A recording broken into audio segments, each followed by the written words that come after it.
안녕하세요. 7월 23일 토요일 말드라에 오신 여러분들을 환영하고 축복합니다.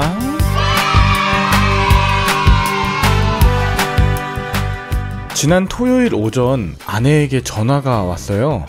이삭의 앞니가 심각하게 흔들린다는 겁니다. 제가 어렸을 땐 앞니가 흔들리면 그냥 아버지가 앞니를 잡고 좌우로 흔들거나 이렇게 실로 묶어가지고 쑥 뽑았는데, 이삭이는 아직 5살밖에 안 되고 생각보다 빨리 유치가 빠져서 영구치에 영향이 있을 수 있다고 판단한 아내가 이삭이 데리고 치과에 가게 되었던 거예요.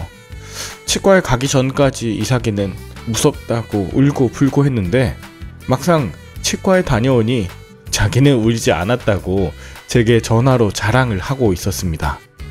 아마도 치과 원장님의 섬세한 손길과 부드러운 음성이 이삭의 마음을 달래지 않았나 싶은데요.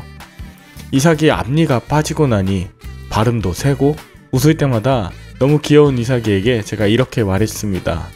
이삭아, 이빨이 빠져서 많이 놀라고 속상했지? 그런데 아빠도 엄마도 모두 이삭이 나이 때 이빨이 빠졌었어. 그때 아빠도 깜짝 놀랐었는데 이빨이 빠지고 나니까 키도 쭉 자라고 헝아헝아가 되더라고. 그리고 큰 이빨이 그 뒤에 나왔어. 엄마도 나왔고.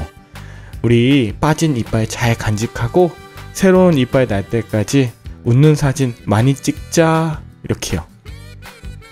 지금 영상에 나오는 사진이요, 앞니가 빠진 이삭이의 모습입니다. 이삭이는 이제 다른 이빨이 빠져도 당황하거나 울지 않을 거예요.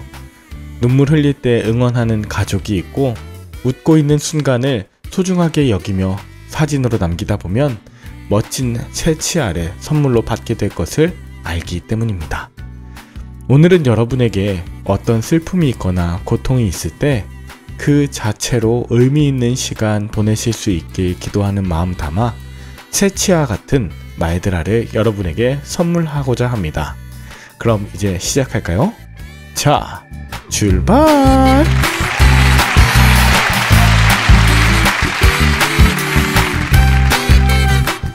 오늘부터 26장까지는 주로 일상에서 지켜야 할 규례와 법도에 관한 내용이 나오는데요.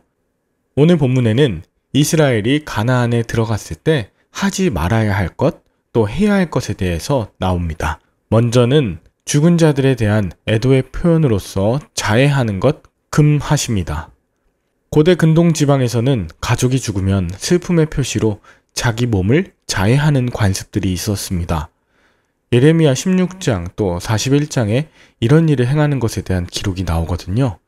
가나안 땅에 살고 있는 족속들은 누군가 죽으면 몸을 자해하고, 또 오늘 본문에 나오는 것처럼 눈썹 사이에 털을 밀어 죽은 자와 하나 된다는 애도를 표현했는데, 이것은 단순하게 죽음을 슬퍼하는 행동을 넘어 죽은 자에 대한 신앙을 반영하는 것으로 하나님은 이스라엘에게 이 같은 이방 문화의 애도법을 금하신 것입니다. 이와 더불어 두 번째 금하신 것이 있는데 바로 부정한 음식을 멀리하는 것입니다.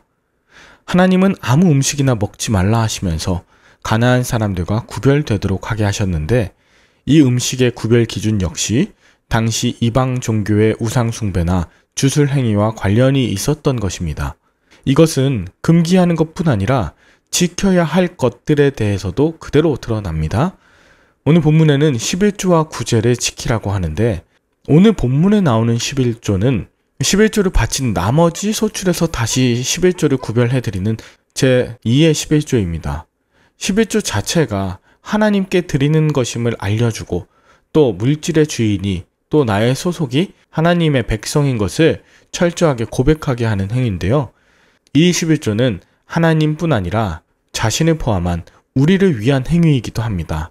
본문에는 직접 소산물의 11조를 드릴 수 없을 경우에 그것을 현금으로 바꿔 성소 근처에 와서 필요한 예물을 사서 감사제를 드리라고 했습니다.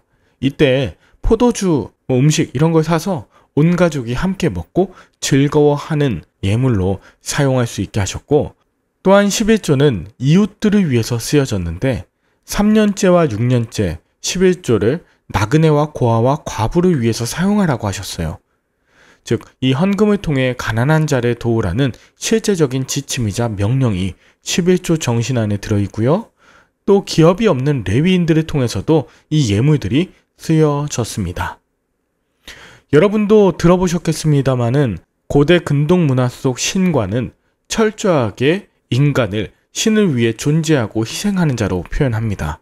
신이 노동을 하기 싫어서 만든 존재가 인간이고 또 노동의 결과는 신이 가져간다고 생각하는 이런 고대 근동 사고관이 당대 모든 문화에 그대로 스며들어 있었던 것이죠. 그래서 강한 사람, 힘센 사람은 일하지 않고 약하고 가난한 사람들의 부를 거두어서 자신을 위한 탐욕의 삶을 사는 것이 당연시 되었습니다. 이것은 오늘날 우리가 살아가는 문화와 다르지 않죠.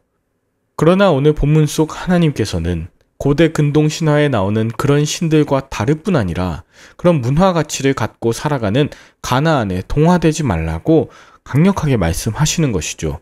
그러니 이것을 장래에서 애도하는 어떤 행위, 음식이나 짐승 그 자체의 문제로 전락시킨다면 우리는 하나님의 뜻을 놓치는 것입니다.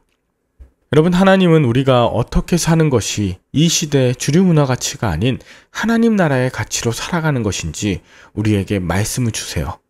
무엇이 하나님 나라의 백성으로서 진정한 복의 삶을 사는지에 대해 말씀하시고 또 그렇게 행하길 도전하고 계십니다.